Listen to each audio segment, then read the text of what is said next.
সকলোকে নমস্কাৰ জনাইছো হয় নমস্কাৰ স্যাৰ হয় হয় নমস্কাৰ নমস্কাৰ এসি তালুকদাৰ নমস্কাৰ ইয়াসিন স্যাৰ নমস্কাৰ হয় হয় আমি আৰম্ভ কৰো sir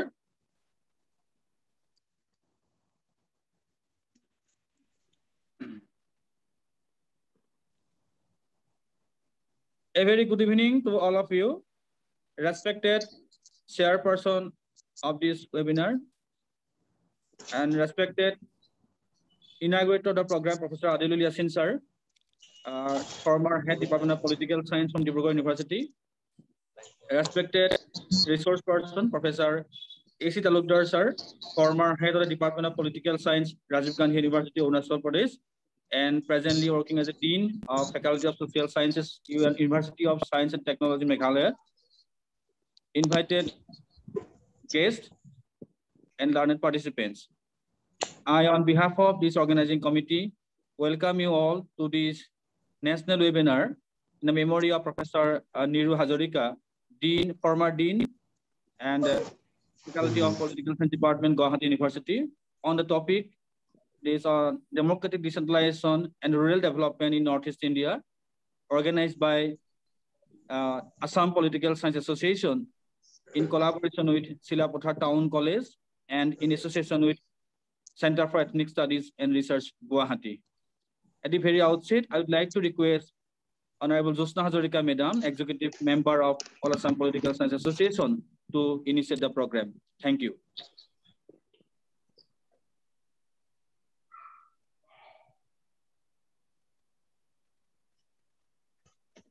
Madam, your voice is not clear.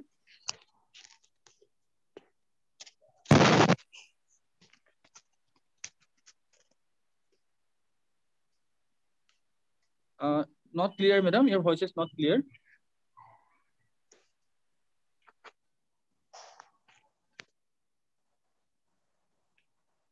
Sorry, madam. Your voice is not clear.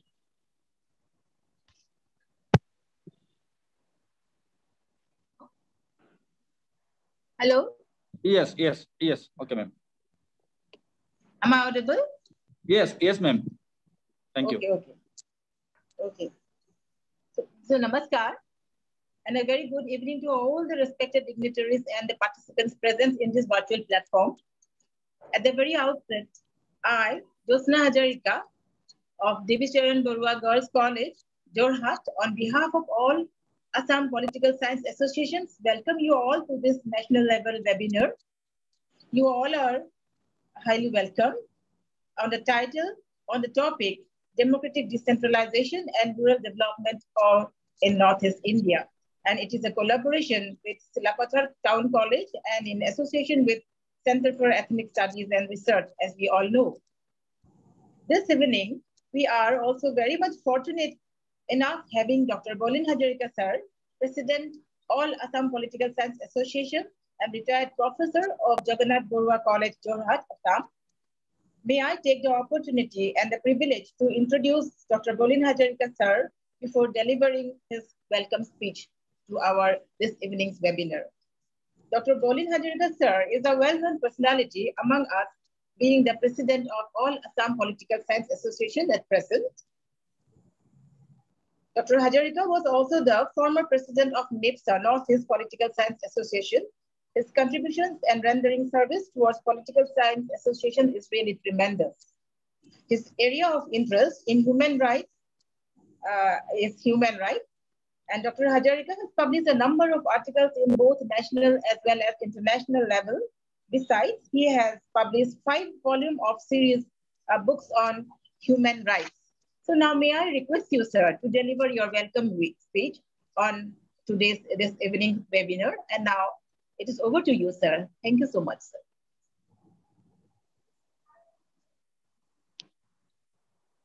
It's over to you, sir. Bolin Hazarika, sir. Namaskar. Moi Bolin Hazarika aru আপোনালোকক এই শুভ সন্ধ্যা আমাৰ ওয়েবিনাৰ খনলৈ আন্তৰিকভাৱে আদৰণি জনাইছো। প্ৰথমতে মই আমাৰ অনুৰোধ ৰক্ষা কৰি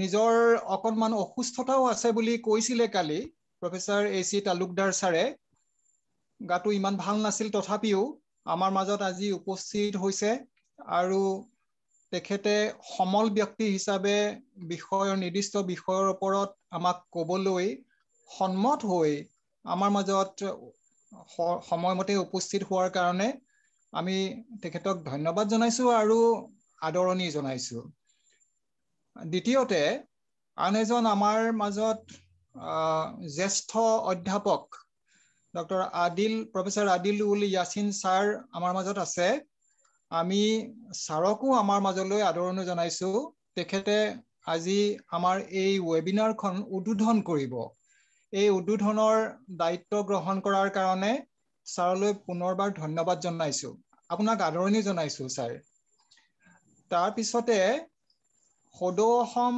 ৰাজনীতি বিজ্ঞান সংস্থা all Assam political science association ইয়াৰ সকলো সদস্য আৰু বিষয়ববীয়া সকলোকে আজি আমাৰ এই বিশেষ ৱেবিনাৰখনলৈ আপোনালোকক আদৰণি জনাইছো শিলাপথাৰ টাউন কলেজৰ অধ্যক্ষ ডাঙৰীয়া আৰু শিক্ষক শিক্ষয়িত্ৰীসকল আৰু লগতে ছাত্ৰ ছাত্ৰীসকল আপোনালোকক আটাইকে আজিৰ ৱেবিনাৰলৈ স্নেহ ভৰা আদৰণি জনাইছো centre for ethnic studies and research Guwahati যি আমাৰ লগত সহযোগী হিচাপে আছে তেওঁলোকৰ প্ৰতিজন সদস্যলৈ আমি আন্তৰিকতাৰে আদৰণি জনাইছো আপোনালোক আমাৰ মাজত থকাৰ কাৰণে আমি নিশ্চয়কৈ অতিশয় আনন্দিত আৰু গৌৰৱ অনুভৱ কৰিছো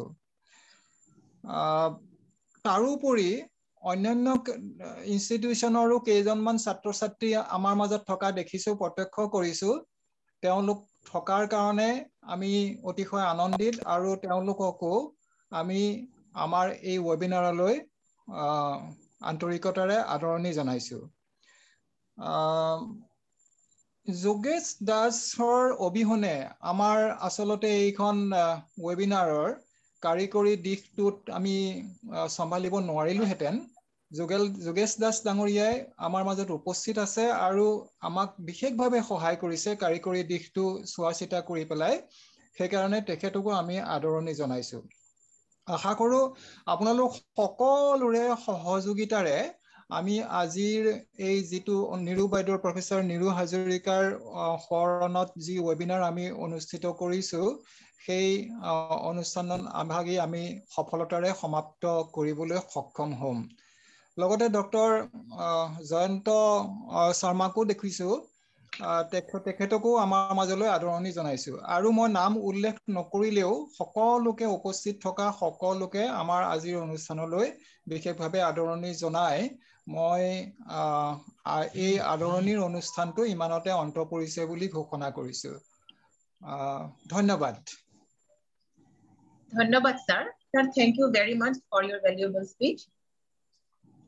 Now, Professor retired Adil ul Yasin sir is present among us this evening. We are extremely glad having you, sir, among us as an inaugurator of the webinar. Now, may I give a glance of introduction about our respected Yasin sir. Professor Yasin sir was a former head of the Department of Political Science of Dibrugarh University. Professor Yasin has quite a large number of books and articles published both at the national as well as in the international level.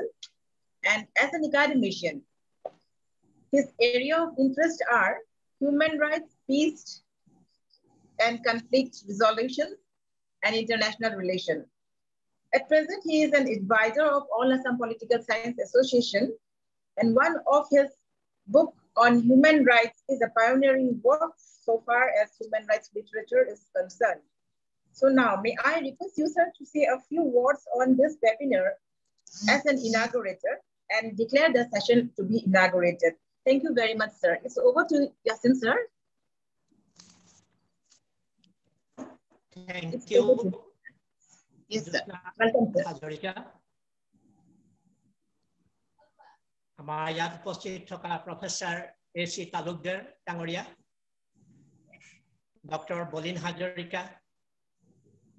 আৰু বিশেষকৈ সদৌ অসম ৰাজনীতি বিজ্ঞান সংস্থাৰ সদস্যসকল আৰু বিভিন্ন ঠাইৰ পৰা অহা ব্যক্তিসকললৈ মোৰ আন্তৰিক ধন্যবাদ জনাইছোঁ যে আজি মোক এটা সুযোগ দিলে যে এই ৱেবিনাৰখন মানে ইনাগ্ৰেট কৰিব দিয়াৰ বাবে।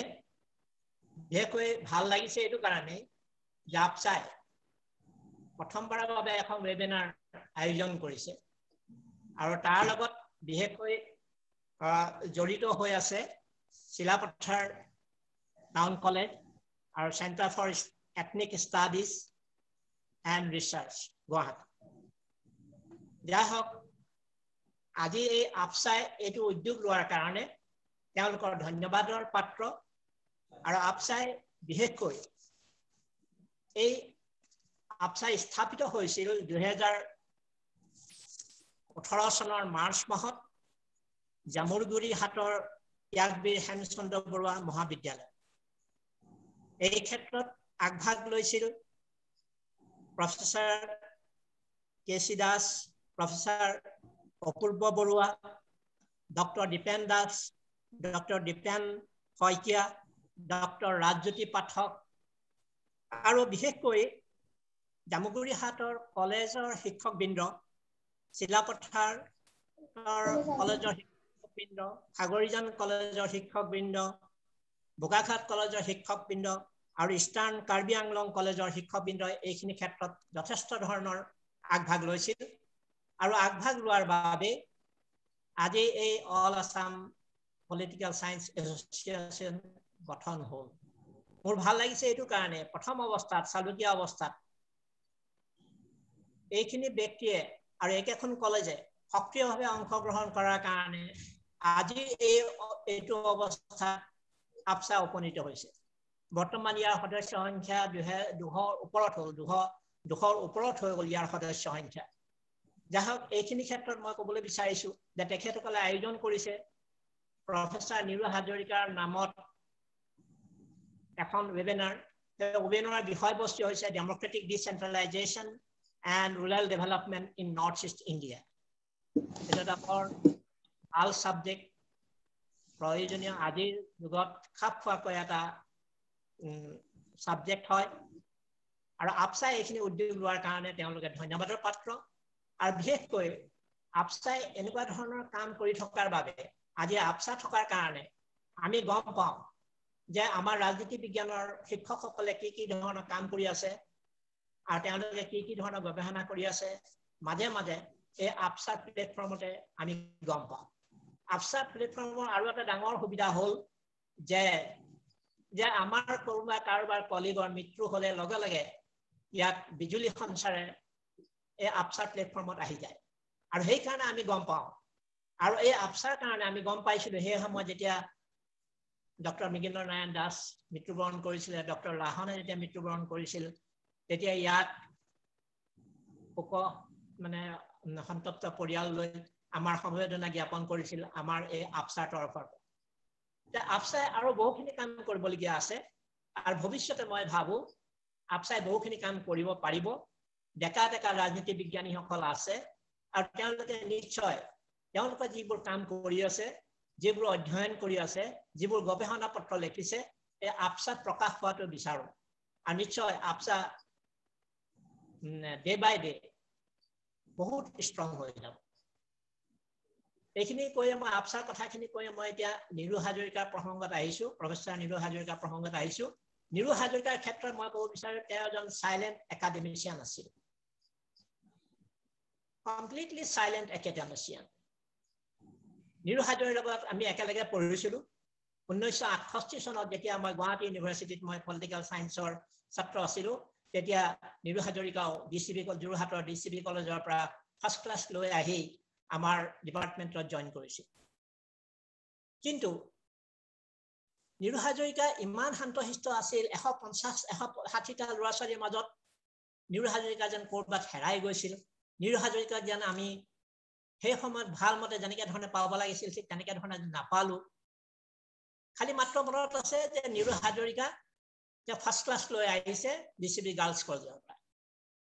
তাৰপিছত 1970 চনত যেতিয়া MA পলিটিকেল সায়েন্সৰ ফাইনেল ৰিজাল্ট বাহিৰ হ'ল তেতিয়া আকৌ গম পালো যে তেখেতে ফাৰ্ষ্ট ক্লাছ সেকেন্ড হৈছে তেতিয়া আকৌ নিৰু হাজৰিকা চৰ্চাত আহিল আৰু 1970 চনতে হে একে বছৰতে নিৰু হাজৰিকাই গুৱাহাটী ইউনিভাৰ্চিটিত পলিটিকেল সায়েন্স ডিপাৰ্টমেন্টৰ লেকচাৰাৰ পোষ্টত জইন কৰিলে মই ভাবো কি তেওঁয়ে প্ৰথম এগৰাকী ছাত্ৰী বা সেই সময়ৰ এগৰাকী মহিলা যি প্ৰথমবাৰ পুনে গুৱাহাটী ইউনিভাৰ্চিটি পলিটিকেল সায়েন্সত শিক্ষক হিচাপে নিযুক্তি পালে তাৰ আগতে কোনেও পুনে কেতিয়াও শিক্ষয়িত্ৰী হিচাপে বা শিক্ষক হিচাপে কলেজত কাম নকৰাকৈ গুৱাহাটী ইউনিভাৰ্চিটি পলিটিকেল সায়েন্সত শিক্ষকতা কৰা নাছিল আৰু সেইটো এটা আমাৰ কাৰণে ডাঙৰ এটা মানে আমি গৌৰৱৰ বিষয় যে আমাৰ এজন কলিগ যে ডাইৰেক্টলি গুৱাহাটী ইউনিভাৰ্চিটি পলিটিকেল সায়েন্সত তেওঁ এজন শিক্ষক ৰূপে নিযুক্তি পালে তাৰপিছত Niru Hazarika head of department হ'ল তাৰপিছত নিৰু হাজৰিকা ডিন হ'ল তাৰপিছত নিৰু হাজৰিকা প্ৰথম মহিলা ডিলিট হ'ল তাৰপিছত নিৰু হাজৰিকা বেলেগ ধৰণৰ মূল্যৱান গ্ৰন্থ লিখিলে ঠিক তেনেকে ধৰণে নিৰু হাজৰিকা দেশ বিদেশত গ'ল আৰু আলোচনা চক্ৰবিলাকত ভাগ ল'লে আৰু তেতিয়া আমি দেখিছিলো যে নিৰু হাজৰিকা বহুত শান্ত শিষ্ট আৰু এগৰাকী মহিলা ধী শক্তি থকা আৰু কেতিয়াও মানে কেতিয়াও তেওঁ নিজৰ যিটো কুল সেই কুলটো কেতিয়াও নষ্ট হোৱা নাছিল আৰু সেইকাৰণে যেতিয়া ডিব্ৰুগড় ইউনিভাৰ্চিটি ভাইভা ল'বলৈ আহিছিল বা আন সেমিনাৰবিলাকত যেতিয়া সেমিনাৰ কণ্ডাক্ট কৰিছিল তেতিয়া মই দেখিছিলো যে তেওঁ কিমান বললি এই সেমিনাৰবিলাক কণ্ডাক্ট কৰিছিল আৰু কিমান নিৰুদ্বেগ আছিল এইখিনি ক্ষেত্ৰত মোৰ এটা এক্সপিৰিয়েন্স আছে এবাৰ দিল্লীত ইণ্ডিয়ান ইনষ্টিটিউট অফ পাব্লিক এডমিনিষ্ট্ৰেশ্যনত তেওঁ এখন সেমিনাৰলৈ গৈছিলে তেওঁ পাব্লিক এডমিনিষ্ট্ৰেশ্যন এজন বিশেষজ্ঞ আছিলে আৰু সেই সেমিনাৰখনত ময়ো গৈছিলো সেমিনাৰখন হোৱাৰ পাছতে বানপানী হোৱাৰ কাৰণে ৰেল যাত্ৰা বিমান যাত্ৰা সকলোবোৰ বন্ধ হৈ গৈছিল আমি বিৰাট চিন্তা কৰিছিলো কেনেকৈ আমি অসমলৈ ঘূৰি যাম কিন্তু সেই সময়ত নিৰু হাজৰিকা কমপ্লিটলি নিৰুদ্বেগ আছিল কোনো ধৰণৰ চাঞ্চল্য তেওঁৰ মাজত দেখা নাছিলো আৰু তেওঁ সেই সময়ত এই বস্তুটো মই দেখিছিলো তেওঁৰ এইটো এটা ডাঙৰ বৈশিষ্ট্য যে তেওঁ যিকোনো পৰিস্থিতিতে শান্ত শিষ্ট হৈ থাকিব পাৰে আৰু এইটোৱে তেওঁলোকৰ এটা মই ভাবো কি তেওঁৰ ব্যক্তিত্বৰ ডাঙৰ দিশ আৰু সেইকাৰণে নিৰু হাজৰিকা আমাৰ লগত একেলগে পঢ়া একেলগে বিভিন্ন ধৰণৰ পৰিক্ৰমাৰ মাজেদি আমি গৈছো তথাপি তেওঁৰ এই যিবিলাক মানে কাম এই কামে তেওঁ সদায় মানে জীয়াই ৰাখিব আৰু তেওঁৰ আণ্ডাৰতে 60 জনকৈ স্কলাৰে PhD ডিগ্ৰী পালে এইটো এটা ডাঙৰ মই ভাবো কি তেওঁৰ এটা ডাঙৰ কন্ট্ৰিবিউশন সো এইখিনি মই নিৰু হাজৰিকাৰ বিষয়ে ক'লো এতিয়া মই বিশেষকৈ সাবজেক্ট মেটাৰ যেটো আছে আজিৰ যেটো সাবজেক্ট মেটাৰ যেটো বিষয় সেইটো হৈছে democratic decentralisation and rural development in Northeast India. What is democratic decentralization? Democratic decentralization is a devolution of power at the lower level. These powers are centered around 5 core functions. These are sanitation, roads, water supply, then roads and communication, street light provisions, management of the community assets to the Gram Panchayats. Although this is because of devolution of power at the lower level. And here is the main question, how the local bodies perform this function, especially sanitation, then street lights, management of the community assets to the Gram Panchayats. Now, especially in case of the rural development in Northeast India, there are certain constraints are there, certain prospects are there. Constraints are there. That is, you will find that basic constraints are there, that there's a lack of rural infrastructure. Then again, we will find that corruption is there. Then at the same time, the local governments are merely acting as an implementing machinery rather than the policy making body. This is one of the lacuna of these local bodies, that they are just the implementing machinery. This is not a policy making body. And because of that, these local bodies are not very effective, especially in Northeast India. And this is the constraint. But I hope that this constraint will be overcome in near future. And there's enough scope to improve this situation, which will definitely produce a vibrant economy in the Northeast region. And here is a question that we'll have to abolish this corruption. Then infrastructure should be more sound. Then ultimately the rural economy will be vibrant.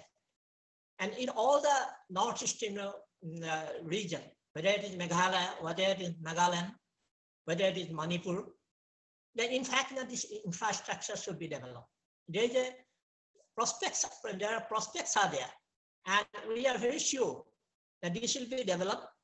And one day, Northeast region, especially in the rural field, they will develop immensely. So this is just an idea I have given. And our resource person, A.C. Talukdar, probably he will highlight more on these things. I am just inaugurating the subject and just giving the idea of it. And our resource person and others, when they will take part in the interaction, then definitely they will give their thoughts, their ideas about the decentralization of democratic decentralization and the development of rural economy in the Northeast region. So with these few words, I formally inaugurate the webinar. Thank you very much. Thank you very much, Yasin sir, for your valuable speech you have given on the topic related to our this evening's webinar. And by the way, apuni jikhini kotha Shraddhar Niru Baidor hoi kole, moi Niru Baidor direct satri asilu, moi Niru Baidor paper public administration groupor direct student asilu. Aji ei platformor khujug loi pelai apnar kothar adhori, being one of the member of Political Science Association as well as being one of the member of Center for Ethnic Studies and Research, and overall Niru Baidor jikhon collegeor pora pohi gosile Devi Saran Barua Chhatri Mahabidyalay, aji saubhagyakrome moi hikhon collegeor egoraki adhyapika aru Niru Baidor mur collegeor torofar pora Niru Baidor ami khoday smoron koru, khoday poru.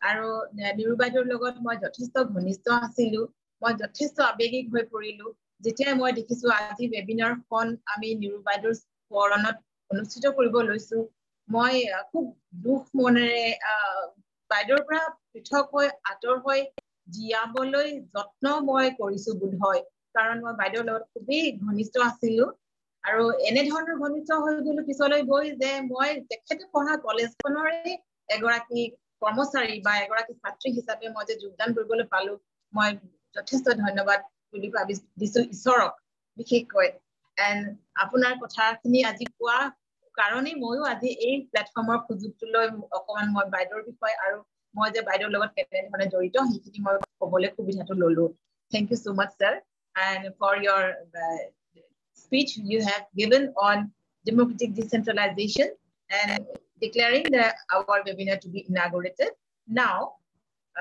now this এখিতে মইও এটা কথা আকৌ ক'ব বিচাৰিছো হয় sir মইও এটা সময় ডিএসপি গাৰ্লছ কলেজৰ লেকচাৰাৰ আছিল হয় স্যাৰ মই এইটো এটা মোৰ আৰু মইও এটা সময়ত ডিব্ৰুগড় ডিভিছন বৰুৱা গাৰ্লছ কলেজৰ মই এজন টিচাৰ আছিলো আৰু আজি এই কথাটো এতিয়া তুমি কোৱাৰ লগে লগে মোৰো মনত পৰিল যে এটা সময়ত মই ডিএসপি গাৰ্লছ কলেজৰ টিচাৰ আছিলো thank you very much yes sir sir যিসকল পাৰ্টিসিপেন্টস আজি আমাৰ মাজত উপস্থিত আছে participants সকলকো আমি এইখিনি কথা জনাবলৈ পাই আজি যথেষ্ট আবেগিক আৰু সন্তুষ্ট প্ৰকাশ কৰিব খুজিছো participants সকলে যাতে বেয়া নাপায় আমি এইখিনি কথা কোন এক্সট্ৰা কে পাতিছো বুলি আজি beyond the topic which was given on democratic decentralization so now this evening we are fortunate enough having Professor A.C. Talukdar sir Dean School of Social Science University of Science and Technology Meghalaya as our resource person.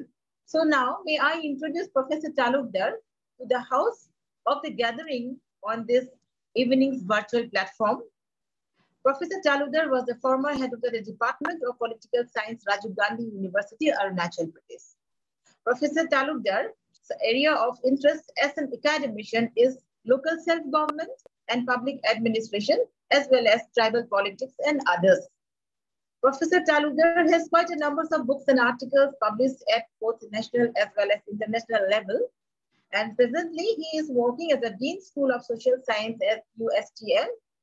And now, may I request you, sir, to deliver your lecture on the topic on this national webinar, as we are all eagerly waiting to hear the same. And the platform is yours, sir, on this evening's topic, democratic decentralization in the Northeast India. Thank you so much, sir. Sir, welcome, sir. This is over to you. Thank you, Jyotsna. In the beginning itself, acknowledge to you all that because of ill health, I am not able to complete the whole paper. I have outlined it. I accepted it, as you have all mentioned, due to my respect for Professor Niru Hazarika. And when Deepen Das approached me and said that it will be in memory of Niru Hazarika, I simply could not refuse it. But unfortunately, in between I felt sick and it was very difficult for me to complete this paper. But anyway, I did not like to miss the opportunity of meeting you people all. And also, please, whatever ideas I have about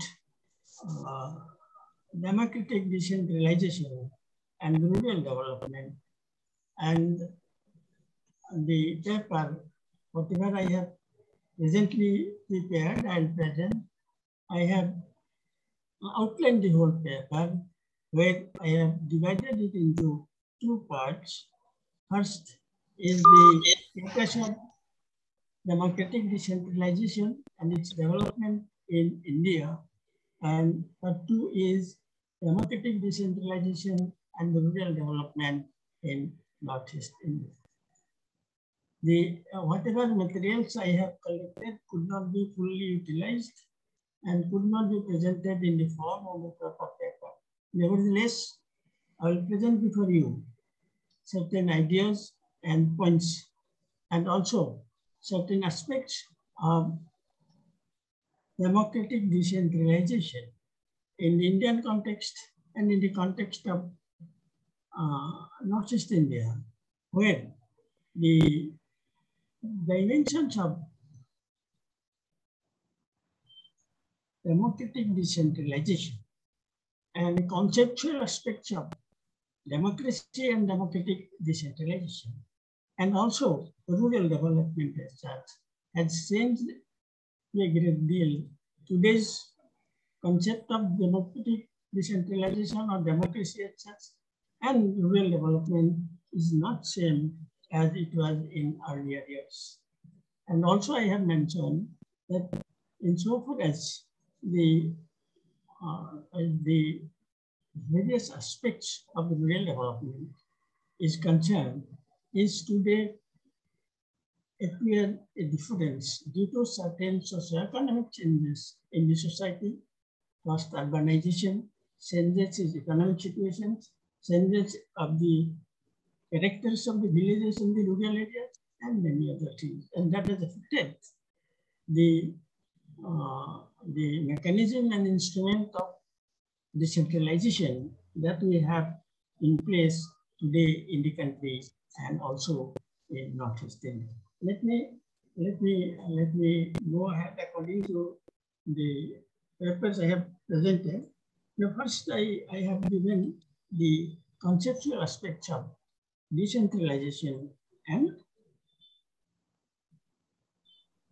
democratic decentralization. Also rural development in the Indian context as such and in general context.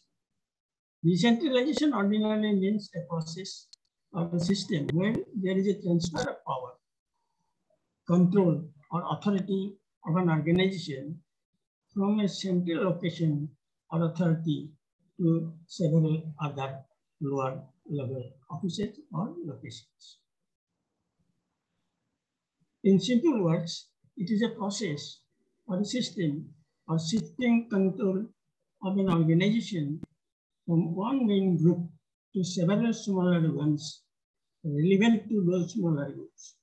But when you talk of decentralization in the context of politics or governance, it means distribution of or devolution of governmental powers or functions appropriate to the level from a central authority legally vested with the power of the state as such.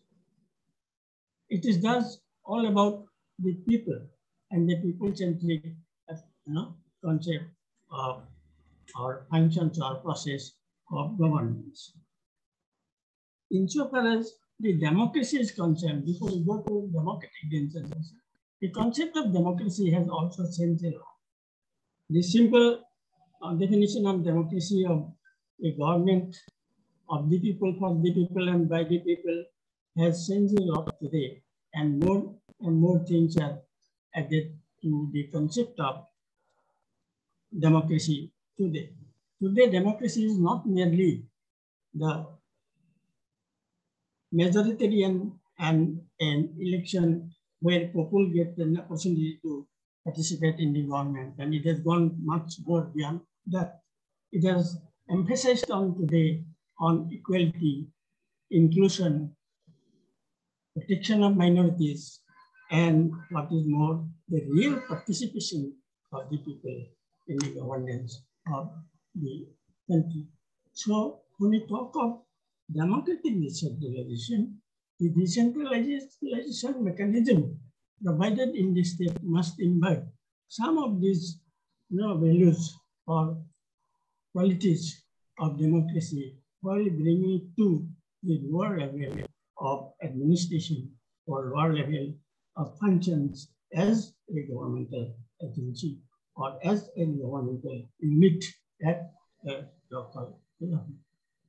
So it is a process of development in which it incorporates these elements of democracy in the machinery or institution of democratic decentralization in the country.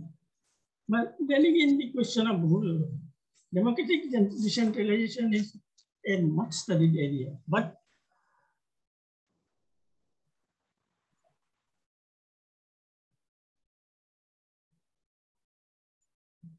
I have just left one from this paragraph, that is, today we often talk of democratic decentralization rather than local governance. Democratic decentralization may be defined as the process of devolving powers, functions, and resources of the state from the center to the elected representatives of the lower or local levels, so as to facilitate greater direct participation of the citizens in the governing processes. So democratic decentralization is an area which nowadays is much studied, and as explained by Yasin, the details of this democratic process is and has an added importance today in areas like local administration and in areas like rural development, because of the added sense situation and added conditions to the governance and also to the society as a whole, social interactions as a whole, social economy as a whole. Now, its importance can hardly be exaggerated. The importance of democratic decentralization in India today, and also in Northeast India, can hardly be exaggerated in contemporary India, and it is more so in the context of Northeast India. Democratic decentralization in India is rooted in historical importance of rural communities and village-centric local governance, traditionally as well as constitution. Although we have borrowed a constitution from outside, various provisions we have borrowed in our constitution. The main structure of the government we have borrowed from other areas. But in short, as the democratic decentralization process is concerned, is rooted to our historic importance of or historical ethos of local governance. The frequently used terms like Grandma Swaraj and utterances like India lived in its villages attributed to Mahatma Gandhi shows the concern of the founding fathers of our nation for decentralized governance for India. The constitutional provision for decentralized governance in the country was incorporated in Part 4 of our Constitution. Article 40 of the Constitution, which provides for village panchayats and units of local government, says that the states shall take steps to organize village panchayats and endow them with such powers and authority as may be necessary to enable them to function as units of self-governance. It shows that the village panchayats were working as institutions of government in India even before the constitution we had adopted for the Indian Union. Now, this is one important aspect where we have a doubt and then a debate that the incorporation of the local government, but the incorporation of Article 40 in the Constitution, whether it was an advantage for the democratic decentralization in the country or a disadvantage. It is of course known, I think Yasin will agree with me, that the delegation or inclusion of Article 40 or the local self-government or the democratic decentralization in Part 4 of the Constitution might be a result of the disagreement in the Constituent Assembly between the members of the Constituent Assembly, which of course was not made very properly. The makers of the Drafting Committee President was not very much in favor of the local units or village units because he was not in favor. And he has seen personally the exploitation of certain sections of the rural population, village population by the elite sections or economic elite sections of society in his own area. And therefore, he was very much against putting panchayats or any authority of local level in the Constitution. Mahatma Gandhi, on the other hand, as you very well know, was very much in favor of the upliftment of the villages, rural areas through some authority to the villages, which later on we got as the panchayats. So there is a debate, or at least a doubt is created in our minds. Why at all this was put in the directive principles of state policy? But there is an argument in favor. Putting it in the directive principles of state policy, the responsibility of development of a local self-government or a decentralized system of government or some system for the development, rural development, which is autonomous or at least free from this central control and which enjoys some power or autonomy, is delegated or given to the states. States are a decentralized center. It is not a center as in central government, and therefore it may be argued that the states are better agencies to understand decentralized government or to understand local government and to understand the local conditions and to understand the possibilities of improving the local conditions through the local authorities.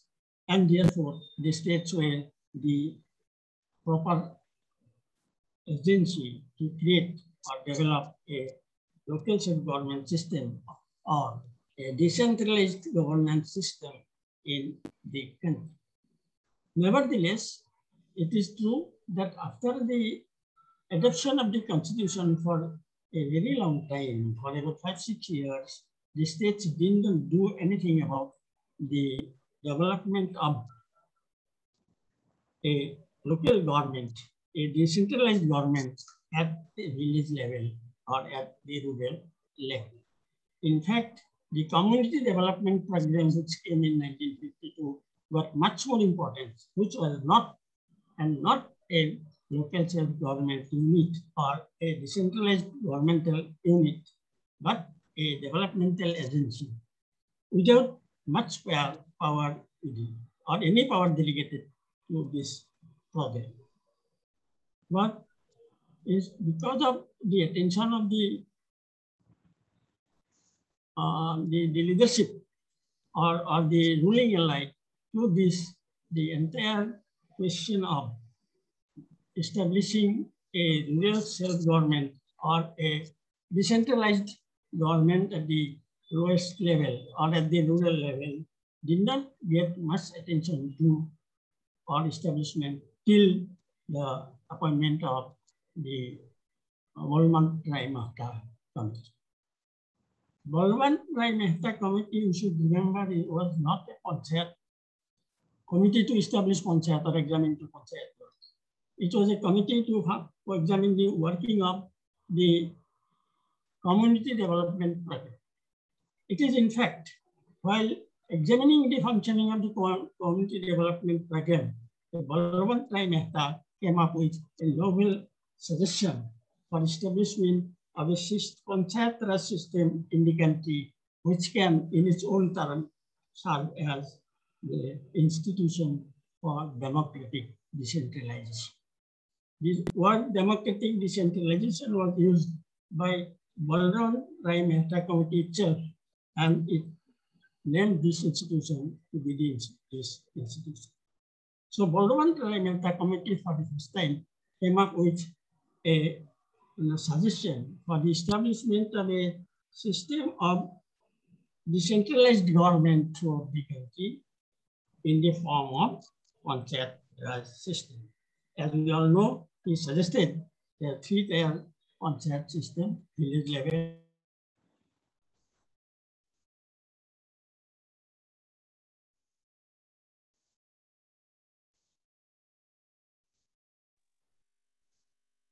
Hello, excuse me, Talukdar sir, your audio has been muted.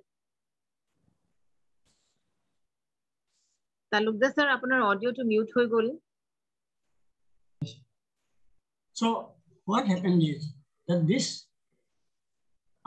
system, that is the suggestions and the recommendations of the Balwant Rai Mehta Committee, which was not, I say, not a committee on panchayats, but a committee to examine the functioning of the community development programs, came up with the suggestion for the establishment of a system of democratic decentralization in the country through the panchayat raj system, which is suggested, as it is suggested, to be a 3-tier panchayat system in the country. As a result, many states established and passed their panchayat act and established panchayats in their states. But later we realized that maybe because the provisions lacked the constitutional support or did not have any constitutional base, probably the states did not take it up very seriously, and it could not be successful as a system of democratic decentralized nationalism. Or it could not contribute much to its purpose of governing the local areas as a decentralized machinery or affecting development in these areas. So even after that, the government did not take much attention for the improvement of the panchayat systems or decentralized governance in the country. Although 2 committees were appointed, the Ashoka Mehta Committee was appointed in 1977, which came up with very unlimited. People did not notice much, but it is the Ashoka Mehta Committee which suggested apart from other suggestions or improvement of concept system, the most important suggestion he gave to me is that he suggested that the concepts should be accorded some constitutional status. It is in 1978 itself, in the report of the Assam Committee, it suggested that there should be some constitutional position, some constitutional authority that should be accorded to the panchayats if it is to function as an effective machinery of decentralized governance. So after that also, because of the political situations in the country, this report was not taken very seriously by the government and was also not implemented by the government very seriously. Instead, another committee was appointed in 1986. I think I forgot the name of this committee.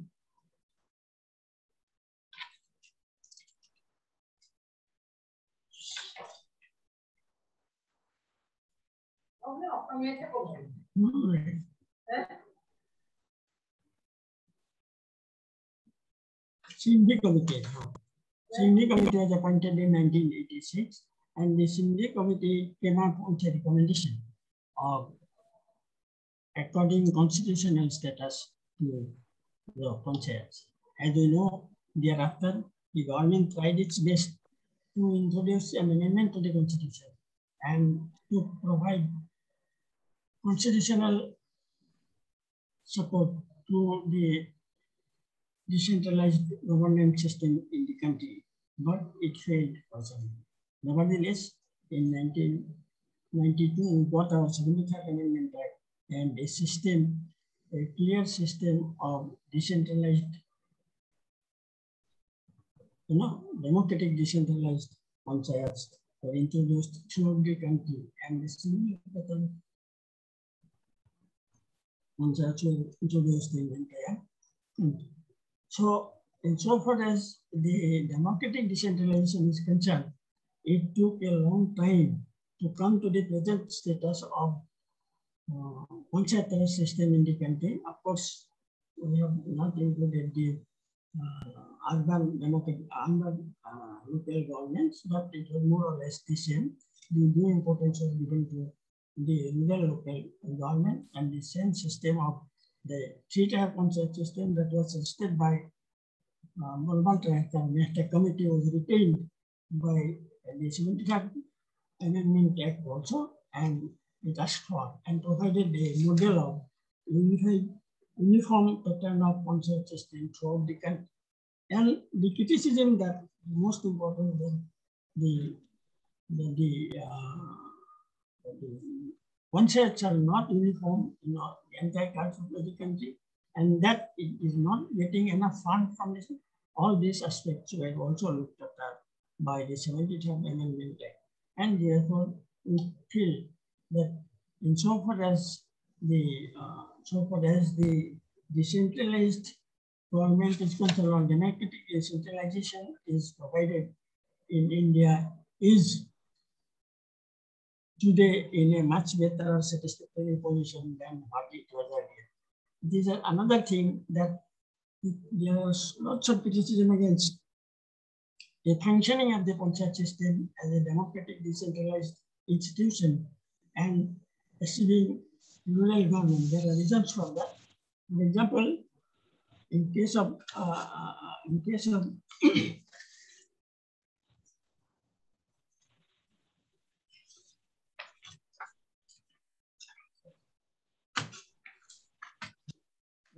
the delivery, insofar as the panchayats are concerned, insofar as the achievement of rural development is concerned, there are several reasons.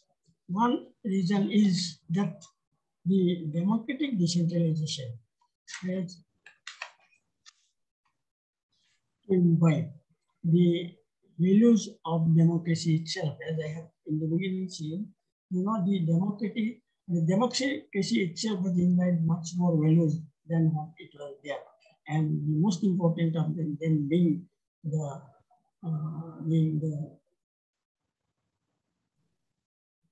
equality, inclusion, and the protection of minorities, rather than majoritarian principles of democracy. And it was not very easy to imbibe these things at the local level because of various reasons. Number two reasons of failure of this was often advanced by the people that the lack of three important things: function and functionality to the local governments. A decentralized governing machinery can function only when it has the support of fund, function, and functionality. The 73rd Amendment Act and the subsequent state government acts are all providing for a number of functions of the concepts. But insofar as providing the infrastructure support and also the support it needs to function as a local government or a decentralized machinery, it was not available to the concepts, and it is not so today. And therefore, I will conclude that insofar as the status of this democratic decentralized in India is concerned, is still to improve and still to acquire a lot of. There is much desire, to be improved there. Although nowadays the some arrangement for fund is there, this fund is not properly flowing to the end point. It does not reach the institutions at the proper time.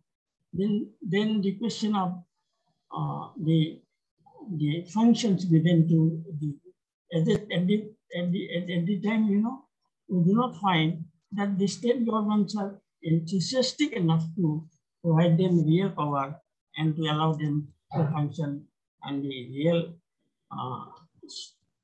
local governments or real decentralized agency at the rural level.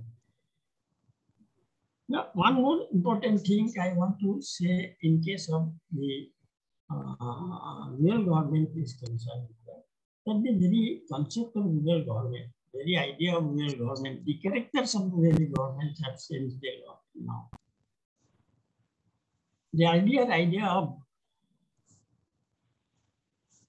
basing the rural economy or the rural development, where we wanted a better quality of life, but we thought that it is entirely based on local resources, natural resources, land, agriculture, and forestry.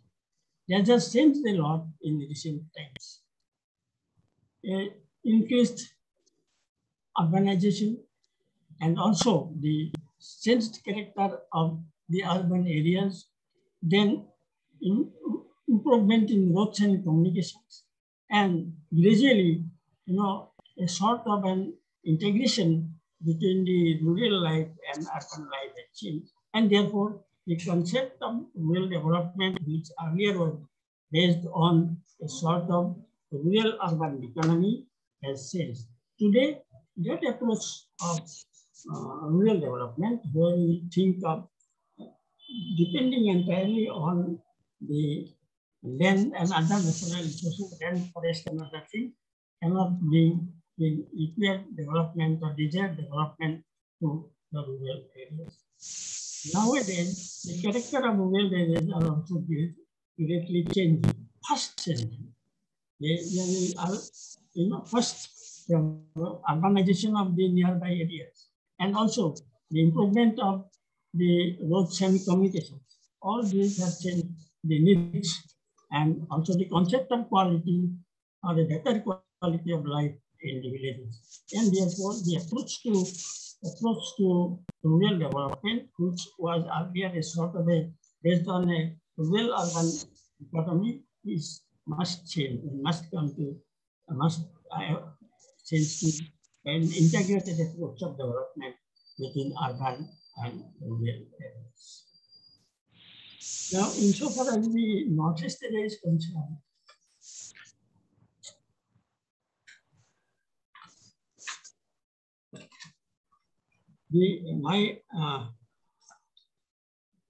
Whatever I have presented here is mostly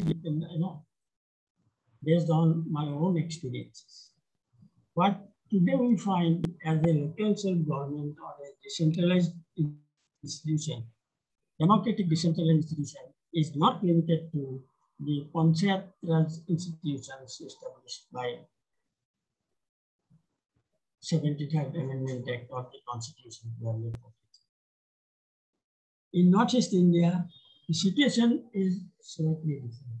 But if we look at this, we find that a number of democratic, decentralized institutions are present in Northeast India. We have the panchayats, of course, as it is in the other parts of the country, and the delegated powers to them, and the powers given by the state government. We have the constitutional advantage or the legal advantage for the constitution of proper or representation of the proper sections of the society, including women, in the panchayats.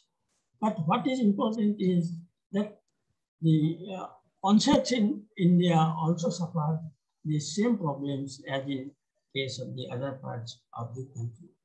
In India, we find that the Act has given the panchayats enough power. It has also transferred certain areas powers to the panchayats. But what we find in practice is that panchayats in India, they do not enjoy any autonomy whatsoever.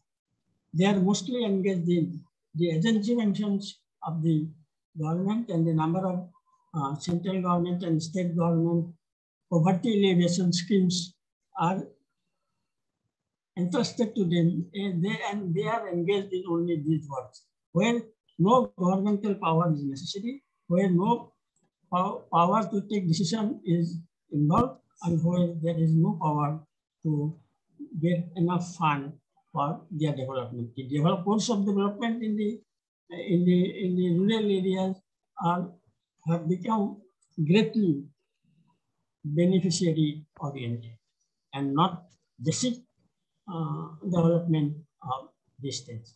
As a result, the panchayats are mostly engaged in these programs, and they are not able to function as a local government in real sense, exercising their own power, taking their own decision, preparing their own budget, or raising their own funds. So we are here in Assam or Northeast India, and insofar as panchayats are concerned in Northeast India, we find only 2 states. In fact, one state fully has the panchayat system, not Assam. It is Arunachal Pradesh, which has fully a panchayat system in each of the state. Assam also does not have panchayat system in each of the state or any other state in the Northeast India. Assam has only in parts of the state there is panchayat system. Similarly, in case of other states, as we know, the 73rd Amendment Act exempted Nagaland, Meghalaya, and Mizoram from operation of 73rd Amendment Act. But we must remember that there are decentralized system in that also. The Constitution itself provided them the autonomous district councils. The autonomous district councils are nothing but a democratic decentralized institution in the hill areas of Assam. So the functioning of these institutions are also to be improved and to be examined and to be what we call, they should be able to adjust to the contemporary needs of the society. Then there we have presently a new machinery of local government in Northeast. A number of autonomous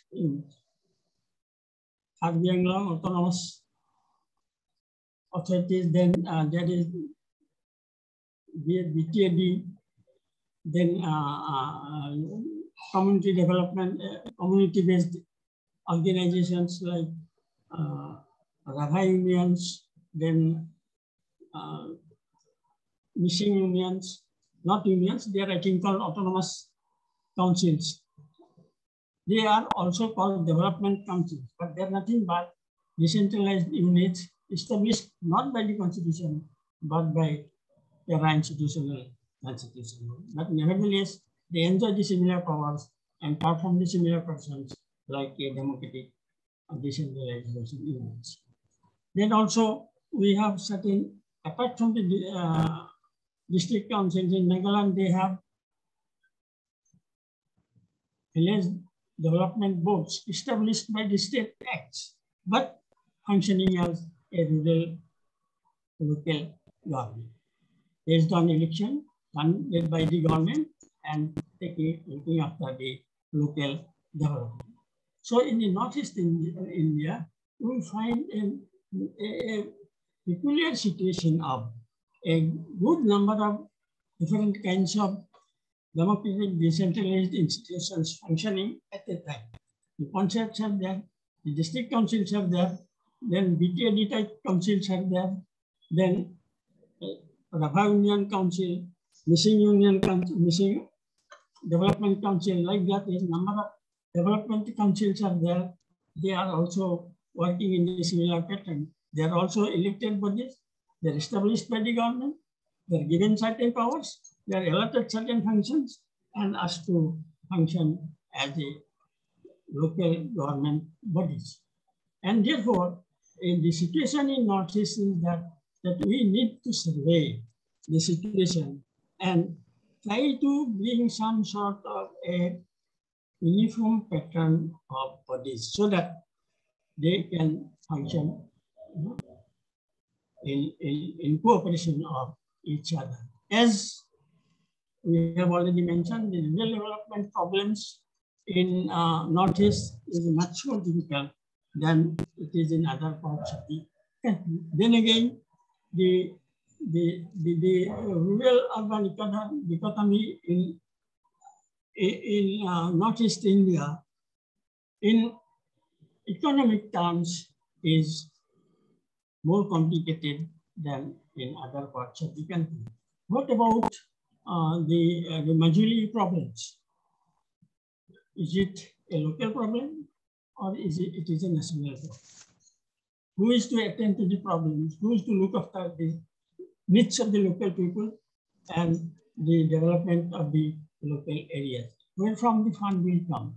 Whether the fund provided to the local bodies are enough to deal with some problems. The problems which looks like local but is not local in terms of expenditure and money is concerned, expertise and engineering is concerned. And therefore, in Northeast India, I think we need to study the entire situation and find out the problems of local governments in this. I'm sorry, I could not fully develop the paper. I propose to develop into a paper because these are some of these stray thoughts I put together but could not develop into a paper because of the lack of time. I'm sorry. I promise I'll develop these whole things into a full paper. I take leave from you with these few words. Thank you all. Thank the organizers and of course I still remember the memory of Professor Niru Hazarika. She was junior to me, but then we became very close because of our closeness to Venkatara. She was very close to Venkatara. I was also very close to Venkatara. And in due course, although I was senior to her, we became close to work together. And yes, I agree with Adil Yasin that she was a very silent worker, not seeking any publicity, very silent and being silent. And I don't know whether you all know, she was all sick. All this work she did when, because with her ill health, she was mostly sick. mostly even when she visited Delhi, she spends time more in hospital than in his work. Here also, when she was here, she is mostly in hospitals than in. But in between, whatever few days she gets, she will be working, she will be devoting for academic activities. Well, I am here, in fact, because of the respect to her. Although I should not have accepted the offer in such a short time. Nevertheless, I am sure you will all excuse me and will appreciate my sentiments and respect towards Niru Hazarika, as I find your respect and sentiments towards Niru Hazarika. Thank you, Yasin, for seeing you, giving this opportunity. Thank you, thank you. Otherwise, it was very difficult to find you and see you like this. Yes, after a long time. I remember sometimes difficult university days. Yes. Yes, sir. Sir, Okay. thank you very much, sir. Thank you very much, sir, for your brilliant discussion and explanation I'm sharing my thoughts and rural development in Northeast India. You have touched almost all the pros and cons of our topic, which was being given to you this evening. And as you have already stated regarding the importance of local government, local administration, and the importance of democratic decentralization, especially in the Northeast India, you have even explained on Balwantarai Mehta Committee, Ashoka Mehta Committee, and all the required requirements of the democratic decentralization related to Northeast India. Thank you very much, sir. And now the session is open for a little bit of discussions, whatever sir has displayed in his lecture. So now may I request our participants to give their observations in the chat box. And while observing the chat box, I have found a few number of observations. I just want to discuss a few of them. This is one of the observations given by Dr. Dandiram Pegu. He wants to know, sir, the Constitution of India rightly have the good decentralized democracy provisions, but last few years ago, we have seen that the central government centralized all power, that is from voters level to parliamentary house. So in this regards, do you think that real democracy is executing in India now? He wants to know a little bit about it, sir. So, sir, will you will you explain, or will you give your observation together all the questions being asked, or one by one will I tell you, sir? I think we can answer this. It is not to answer this, and we have to discuss about it. It is I see here, and he is the best person to answer this situation. Why? Of late, there is concentration of more centralization of power in India than decentralization and powers to the people. See, there are two things: constitutional arrangements and how the government is functioning. There are two different things. And we can talk of constitutional arrangements. The governmental arrangements is difficult to say, and that they are using centralized power. It is a question of only matter of opinion. I think I'll request Akhil Ranjan Datta. Yes, sir. Yes, sir. Sir is also present among us this evening. We are fortunate enough. Akhil, are you hearing me? Yes, yes, I can hear. Am I ask an answer from this. You can answer the question why there is presently centralized tendency of centralization in the country rather than decentralization. Okay, am I audible? Yes, sir, you are audible. Yes, yes. So thank you very much. I was listening to both Professor Yasin sir and also Professor Talukdar sir. This has been a very, very comprehensive and critical discussion on decentralization. As regards to the question raised, why is it happening in such a way that even if we have talked about decentralization, why the centralization has been taking place and what could be the implications on democracy?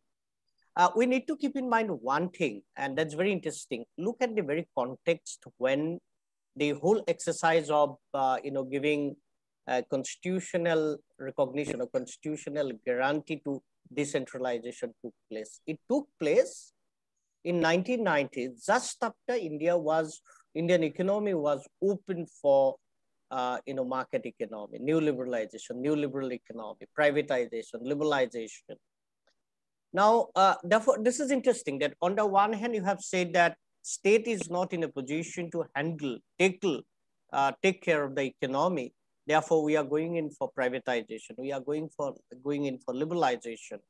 We are going in for FDI. We are going in for selling out our, public resources or public properties to the private.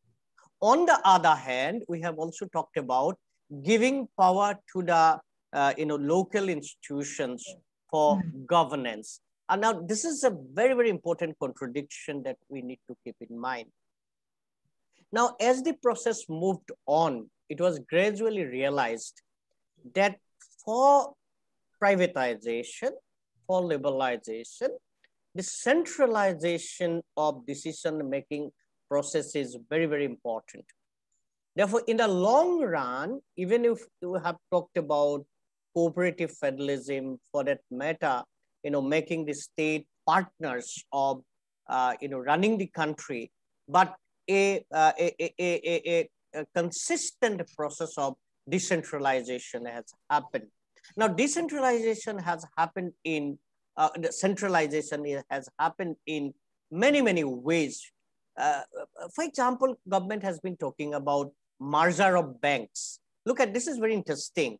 When we started the bank nationalization, at that point, we are talking about having more and more, nationalized banks so that we can cater to the needs of the, nook and corner of the country. But as we have started the privatization, liberalization, bank merger emerged as one of the important issues. Why? One, then you can think of, disinvestment, think of, taking swift decision, fast decision, as in terms of, privatizing them or opening them for the private investment. This is not happening only in that sector. This is happening everywhere. Remember, National Food Security Act, for that matter, National Education Policy, for that matter, any other initiatives which have taken place are dependent on the central government. NRHM you look at, National Food Security Act you look at, and any other scheme. Most of the schemes I am telling, Ujjwala and all other schemes are dependent on, those are being taken, those are being, adopted by the central government, and state governments are only the nodal agencies. Why am I pointing it out? That this is the contradiction. We have, discourse on decentralization, but we have a political economy which is completely centralized in nature. Look at the debates around selling out, outsourcing the maintenance to Adani's as far as Lokpio, Gopinath Bordoloi airport is concerned. So this is the macro dimension. So what are the implications on the micro as far as the local self-governments are concerned? I think the local communities or local institutions are gradually, losing its power of controlling their own resources. Therefore, on the other hand, you have, on the one hand, you have the vibrant debate of decentralization. On the other hand, you have a political economy of centralization. But that doesn't necessarily deny the fact that there has been no contribution. There has been no contribution of decentralization. There have been contributions. Look at women's, women's representation in the local self-governments or decision-making power. Even if we say that it has been a proxy rather than the substantive, but with the passage of time, we have seen that women emerged really as strong voices as far as the decision-making power, decision-making process is concerned. Nevertheless, also look at that now women have been also, reduced to a dependent beneficiary, microfinance debate, for example, you look at. So taking together, I find because there are a lot of contradictions in the political economy itself. It is more centralized than decentralized. Therefore, the local self-government, which was supposed to be very, very empowering in terms of local people having control over resources, that's not really happening. There are exceptions. Look at Kerala. And Kerala, because it started with people's campaign, and campaign was very, very substantive. For example, they were also looking at, there's something called resource mapping. For example, there's a village panchayat. The responsibility of the village panchayat was to survey the resources available. How many bamboo trees are there, for example, how many betel nuts are there, how many ponds are there. Based on that, they were thinking in terms of planning for the future, what could be our own projection of development rather than being dependent on what the central government has been telling, or for that matter, what the central state government has been telling. And that decentralization has not worked, has been completely exposed by the pandemic. Look at what has happened, how the local institutions have completely been reduced to be dependent on state government and central government when the pandemic has happened. So when we talk about decentralization and democracy, or implications on democracy, I think these are very, very important issues that we need to look into. Thank you very much. Thank you very much, Dr. Sir. Here, I think this observation is also being placed by Dr. Dandiram Peko. This is an interesting observation. That is, he wants to know, or we want to know, that the relevance at present day context about the Gandhiji's speech. Those who are not willing to work, he have no right to eat. He wants a little bit of elaboration regarding this particular words. I am not getting it. Those who are not willing. What is his question? His question is now that regarding Gandhiji, he is telling that the relevance at present day context about the Gandhiji speech, a speech given by Gandhiji, once probably Gandhiji spoke on, that those who are not willing to work, he have no right to eat.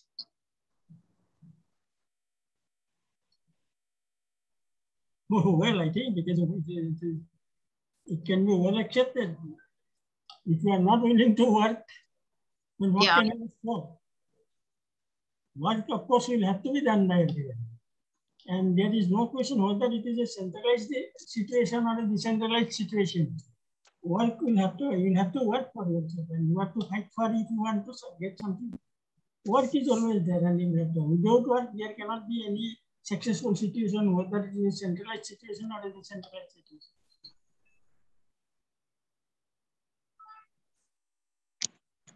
Okay, I am yet to thank Akhil Ranjan for his explanation. I rightly selected him. I knew that he will explain the situation. Yes, sir. Okay. Thank you, sir. Thank you. Yeah. So, okay, sir. So I think this much of observation and discussions related to this evening's topic related to this democratic decentralization and rural development in Northeast India. And by the way, we are very much fortunate enough that this is our All Assam Political Science Association's first get-together, or so to say a conference, or so to say a meeting, along with this webinar in this virtual platform. Among us today, we have got Jayanta Krishna Sharma sir also present here this evening, and Dr. Khukanda sir also, he is present here. And we have already heard Dr. Akhil Ranjan, Dr. Sir. Still, I want to request all three of you who are our guests here of this evening, and to say a few words on All Assam Political Science Association, how to gear up it, and its importance and all, if you all wish to say a few words on it. What is Jayanta? Jayanta Krishna Sharma, sir. May I hear from you, sir, a bit on All Assam Political Science Association and regarding today's webinar.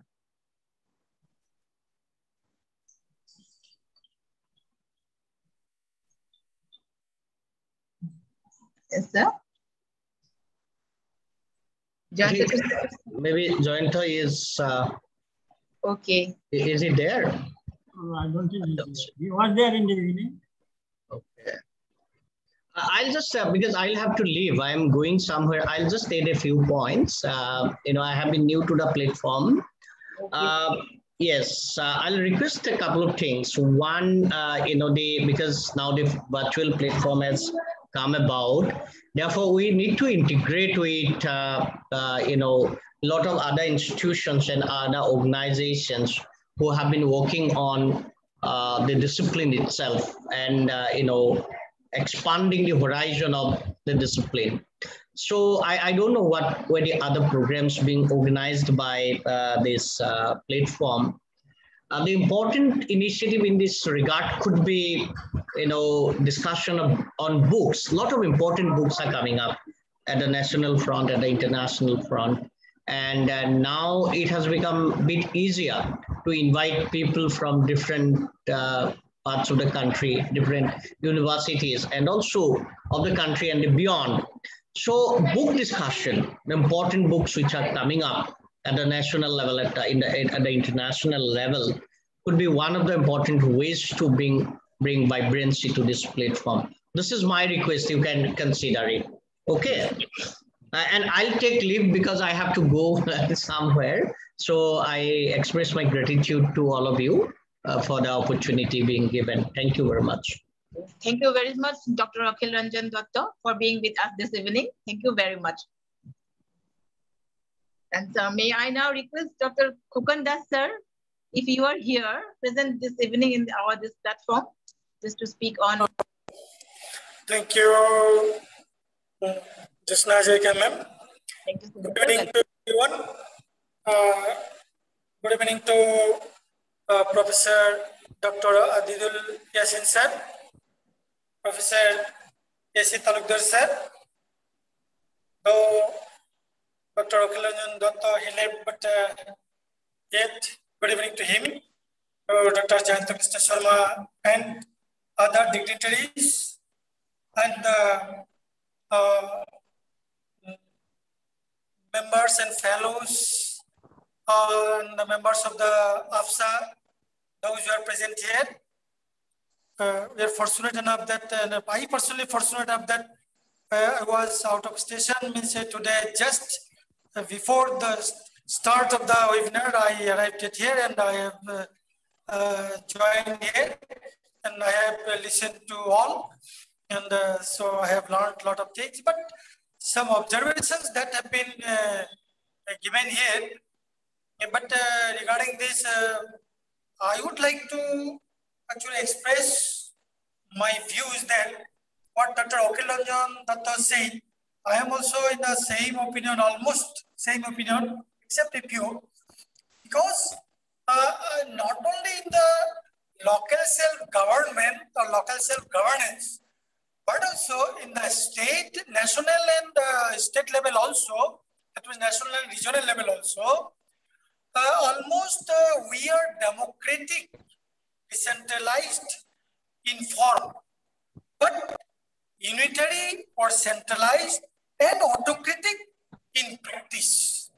That's what I do feel gradually we are stepping towards the way how powers can be centralized in the hands of a few.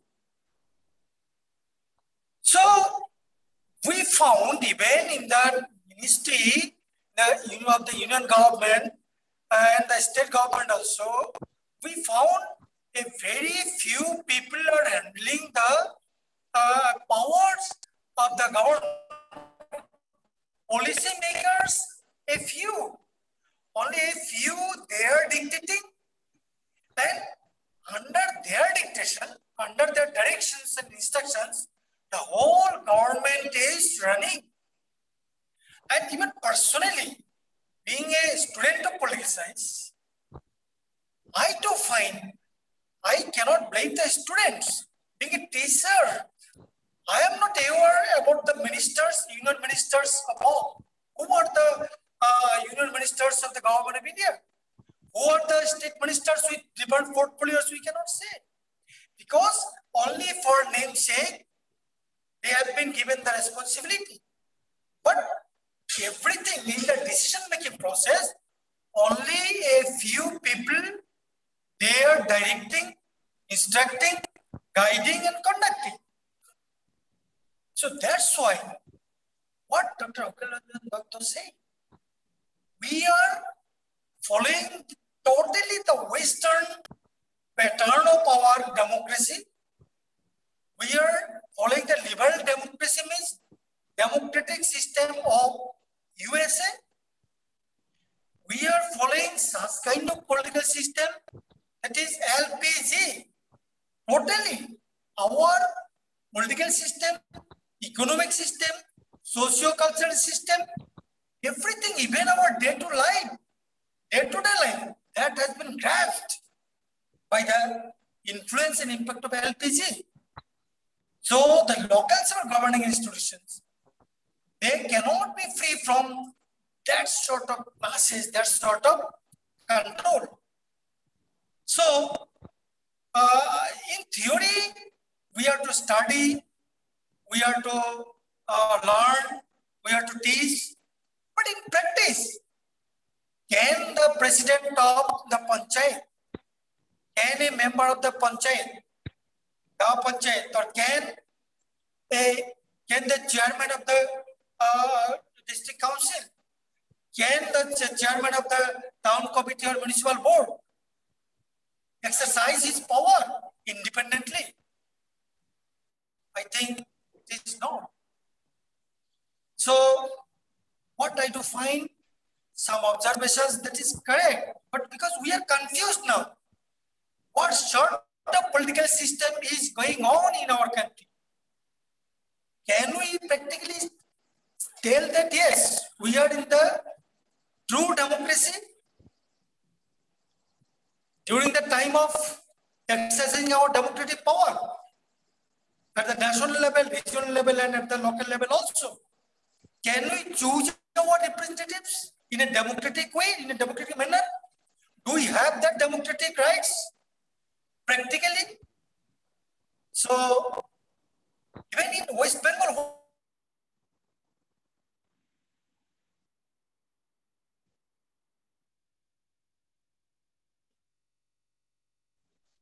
in our country also, even in our region also, what we find?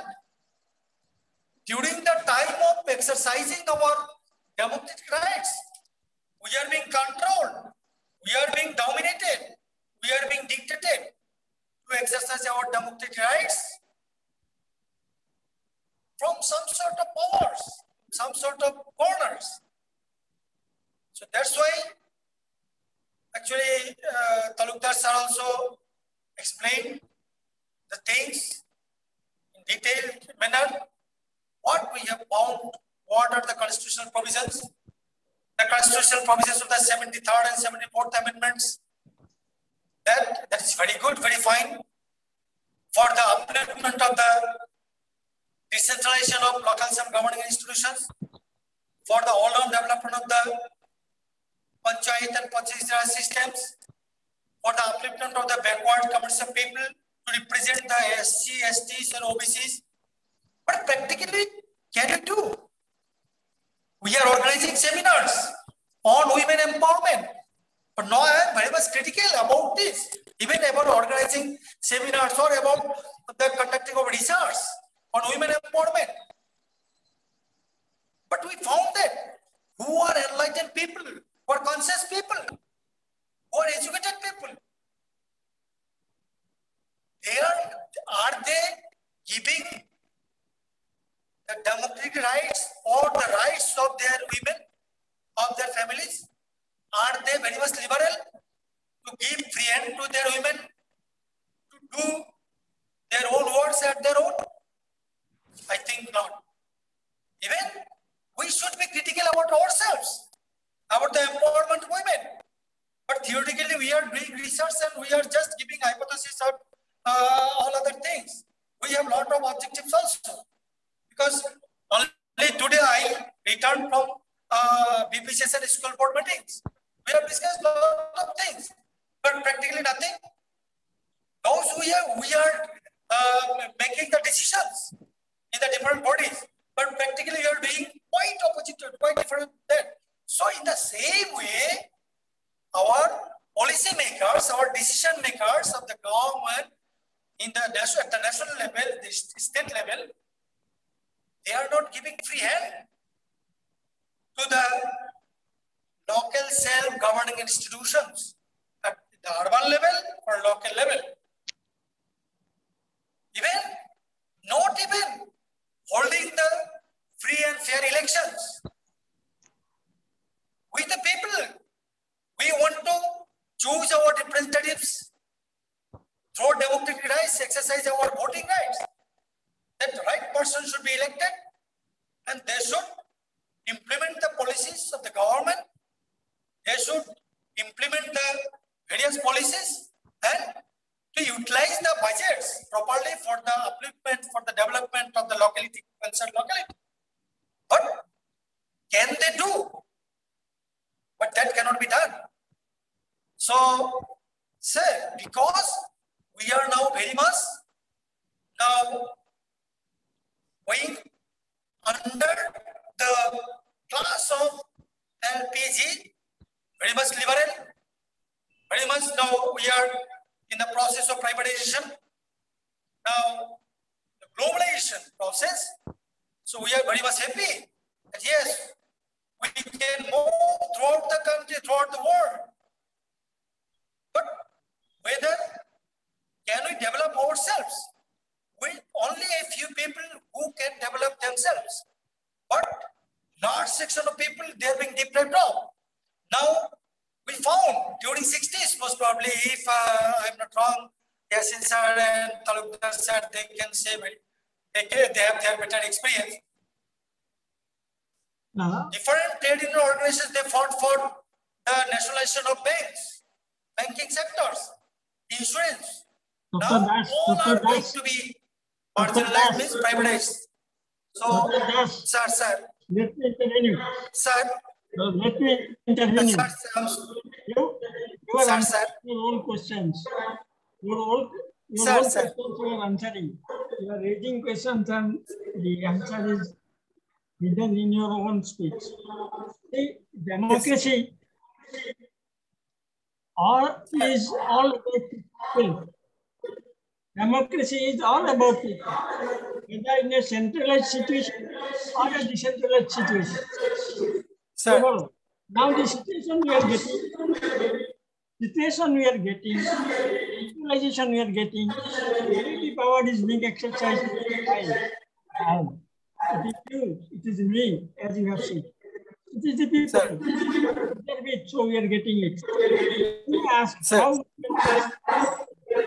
how we can correct the situation. You, me, and the situation provided. You are consistently in it. You are convincing people. So, it is, after all, who elected? Elections, we all know that the leaders are all government. Yes. I know, every voter knows. Nothing. Still he votes the way he likes, why? It is all the question of making ourselves aware. Democracy has a choice about the people. We will get the leaders, we will get the just you said that some of the leaders in the colleges of politics are not ministers. Nothing. Why? That means he is not aware of political circumstances around him. But this will have to change. It is said, communists believe that if an extent, even tolerate, and the point will be there where it will not tolerate. In our case, in democracy, behaving the way they are doing because people are leaders are behaving the way they are doing, allowing them to do. So this situation, as we have felt, people might feel, others will feel, students will feel, and I am hopeful that this situation will not continue for long. And it is growing, at this situation, not only us. We got our independence We got our democracy. We did not learn democracy. We did not learn democracy. We did not know elected government. We did not know a government, who should be democratic. Therefore, this will take time, and I'm hopeful this situation will not continue for long. Will definitely change. Because there are people like you, more like you, and this situation will change. You think situation will change? Thank you. Thank you, sir. Thank you, sir. Thank you, sir. We are also hopeful, sir. But how far we can fulfill our hopes and aspirations, that is the thing. Thank you, sir. On somebody, on some of your students, some of their students. Thank you very much, both the professors. Sir, thank you so much for very interesting discussions which was held just now. And among us, Dr. Bolin Hazarika, sir, President All Assam Political Science Association, sir, is present among us, being he has simply delivered his welcome speech this evening. But may I request Bolin Hazarika, sir, to a few words on All Assam Political Science Association and its objectives and all, taking the facility of this particular platform. Speaks, I want to speak that I also don't know much about. Yes, sir. Dr. Bolin, I am only an well-wisher, and I always wish well to the Hazarika, sir. Yes, sir. I'm listening to you. Yes, sir. This was a seminar held with a particular topic, and probably we have come to the end of the discussion and presentation. And since the anchor has asked me to say a few words with regard to the aims and objectives of the AAPSA, and what can we do in the near future for the development and health of the AAPSA? With regard to that, of course, lots of things can be done. But with our experience, we can say that we are not getting the required level of cooperation and, we can say the assistance of all sorts, minus financial, of course, because to hold the webinar, etc., this financial matter is not that important, not at all important, I should say. But other sort of other things are required, like the cooperation, like willingness to hold a particular webinar. That sort of cooperation, that sort of willingness is very much necessary among the participants, among the members. And we have to say it frankly that the required level of cooperation we are not getting till now. I don't know why. Maybe because there is certain, I will not say that the organizers, the portfolio bearers, they do not have any loopholes, they do not have any negative sides. I will not say like that.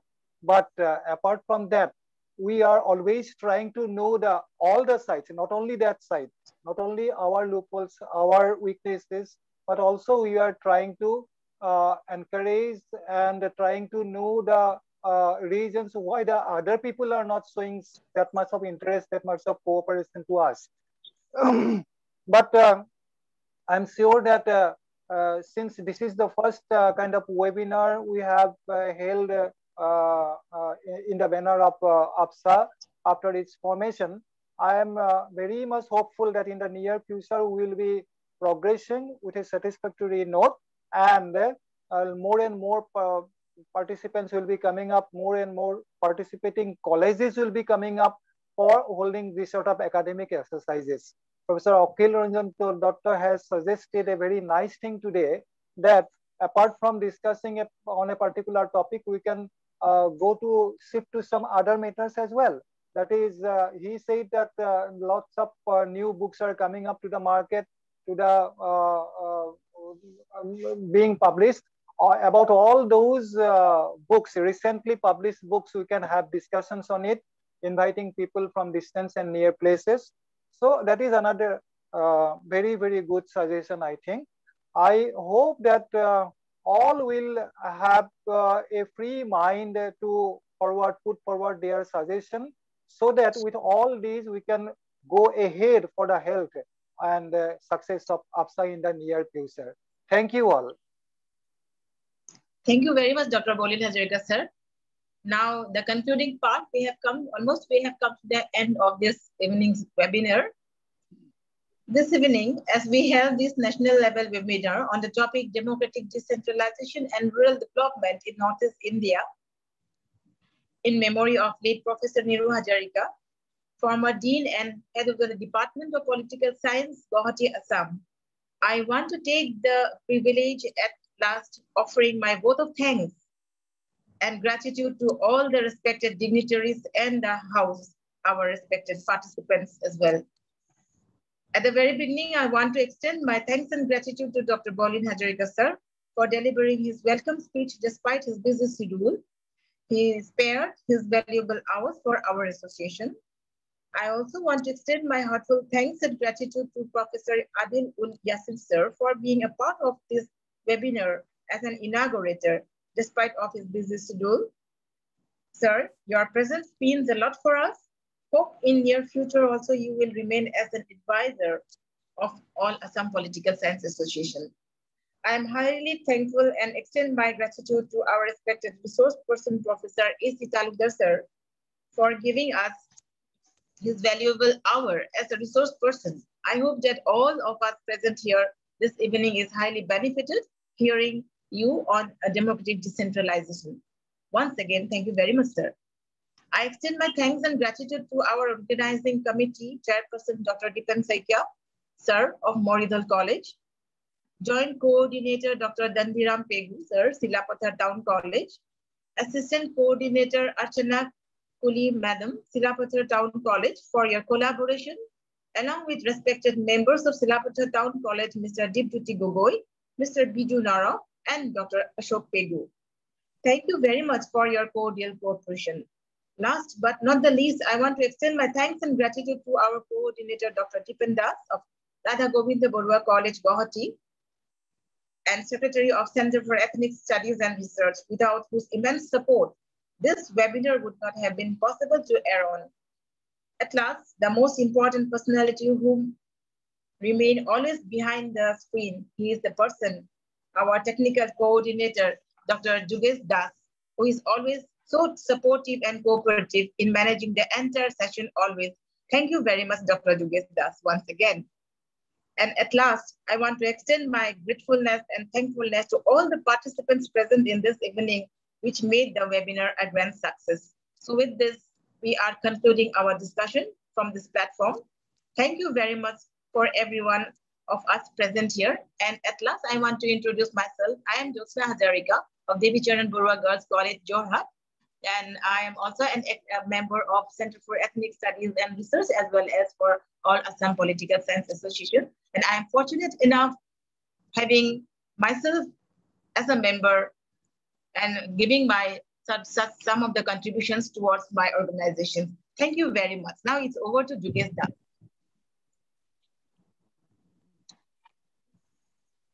Thank you, madam. Now our webinar is Shobha. Thank you.